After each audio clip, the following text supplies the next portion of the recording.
But I think one of the reasons why these people have this deep-seated anger and resentment is there's a bunch of people out there that have these lives that are deeply unsatisfying, because I think there are so many people that are working all day long doing something that is deeply unsatisfying and almost painful.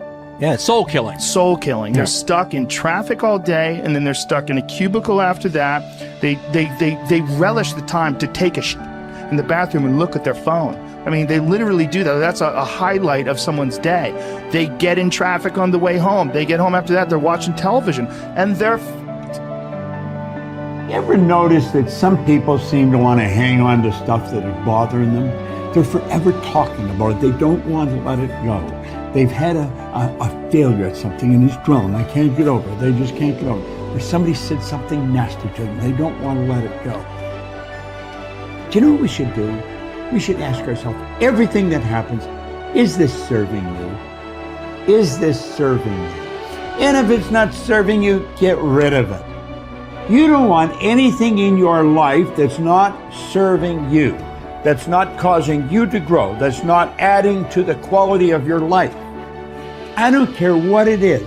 You will find some people, they just hold on to bad stuff. They hold on to problems. They don't want to seem to let it go. And that adds more problems. Whatever you focus on grows. The only thing that can grow is the thing you give energy to. Why would you hold on to anything that's not serving you?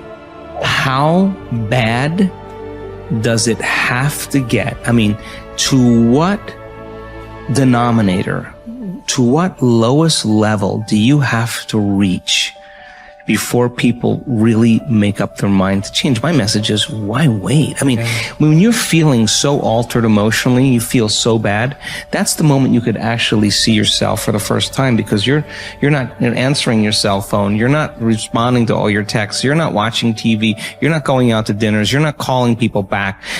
Something's altered in you, and you're starting to become self-aware, right? I dare you to analyze yourself first, your company first, your character, your behavior, your work ethics. I dare you to analyze it and see if there's any change you can make. See, you cannot manage time, but you can manage activity. You can manage your activities. Make certain that what you're doing really makes a difference. Make certain that you're spending your time on activities that are productive, that are taking you in the direction of your goal. If you think about the person that you want to become, what's that person do every day that you don't do right now? And when you start to do the thing that the person you want to become is doing, you leverage something called behavioral activation therapy. And that is a whole body of research that says when you act like the person you want to become, it's the most powerful way to change a habit. It's even better therapy than talk therapy, because the action proves to your brain that you're becoming that person. You're seeing the change through the action, and so then the brain catches up and starts to relate to you like a person that's confident, or a person who adores their appearance, or a person that celebrates themselves exactly as they are.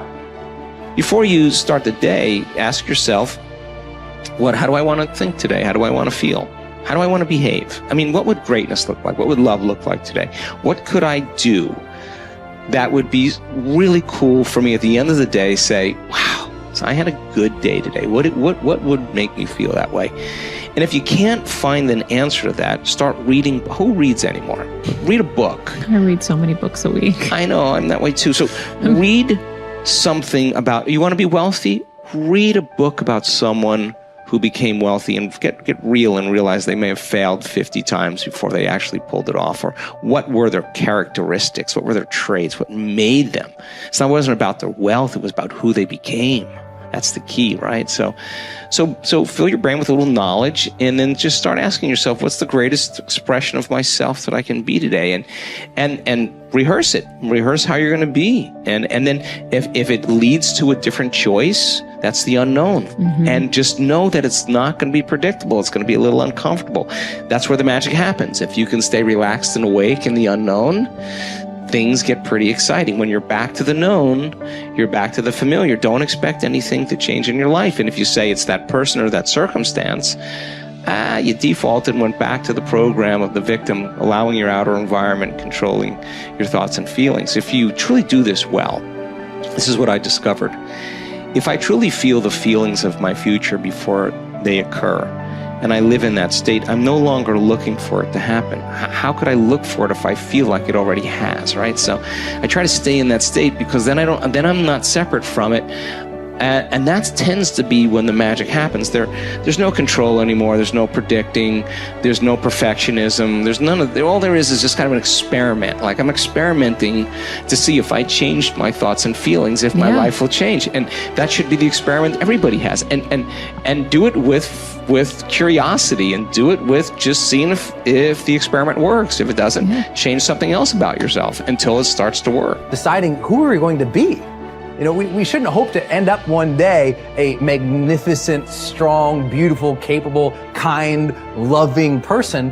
We should start living like that today, hopefully, so that we become that. That who we become is not an accident, but hopefully a purposeful intent. That our days and how we approach our days are literally driven by the intention of who we're going to bring. That we bring our character into each of the circumstances of our lives, and by doing that, maybe we can't always direct every circumstance of our life. We can't control everything, but we can certainly control our responses to them. We can certainly dictate who we're going to be in those circumstances, and that helps us achieve our ultimate destiny that we desire, not one that just lands on us. I think the other thing that really comes to people's into their power is when they really discover that, you know, each of our days is something that we can also design. Not just design who you're going to be. How are you going to design your day? What's this day going to be about? What's going to get your attention? What's going to get your focus? And what should not be getting your focus is just your inbox, or just what I call browser blackout, clicking around on all these blue links or images, or swiping here and swiping there, and then losing 4 or 5 hours of your day. Because what ends up happening for so many people is they lose 2 or 3 hours to distraction each day, maybe 4 hours of distraction of television a day.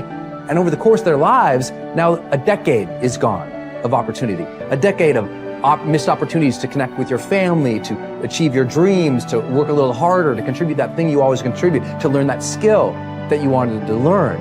Like, we have to decide on our days. We have to design them. We have to wake up and decide what this day is going to be about, what's going to get done, what's going to deserve our focus, who will we reach out to, instead of just responding to everybody else's needs. Look back over your life and ask yourself, what activities, behaviors, or decisions have been most responsible for my success in life to date? You will probably find that less than 5% of the things that you have said or done have accounted for most of the success you have enjoyed. You may find that it was your unique ability to solve a particular kind of problem or to take advantage of a particular type of opportunity. You may find that your special talent was an interpersonal skill that enabled you to influence and persuade other people at a particular time and place. You may find, on analysis, that it was an ability to take charge and accept responsibility for accomplishing a particular goal. Whatever has been responsible for your successes in life to date may be a good indication what you should be doing in the future. Analyze your work based on the measure that I call return on energy. Leaders in every field deliberately apply their talents and energies where they can achieve their greatest return on the amount of energy, mental, emotional, and physical, that they invest in any endeavor. They refuse to take on jobs or work in areas where they cannot perform at exceptional levels. They treat themselves as valuable resources, and they spend their energies very carefully. One of the questions that you might continually ask yourself is this the best possible use of my time and energy? Is what you are doing right now the most valuable thing that you could be doing, given your particular combination of talents and abilities? Often answering this question will help you to see that there is a vast difference between what you are currently doing and what you should be doing if you want to be fulfilling more of your potential. Once you have chosen your ideal job or occupation for this stage of your career, your biggest responsibility is to make the decision to become very good and then to become excellent at what you do. In a lengthy study on successful Americans, the Gallup organization discovered that expertise, or being recognized by your peers as one of the very best in your field, was one of the essential ingredients for success in American life. We said before that self-confidence comes from positive knowing rather than positive thinking. It is only when you know that you are outstanding in your chosen field that you really feel terrific about yourself, and that you enjoy high levels of self-confidence. Men and women who are good at what they do and who know that they are good at what they do are very different from those who are only average. They walk and talk and dress and behave differently. They have an attitude of assurance and certainty about themselves that causes them to stand out in any group. They have a deep down sense of self-worth and self-confidence that is evident to everyone around them. The quality of a person's life is in direct proportion to their commitment to excellence, no matter what their chosen field.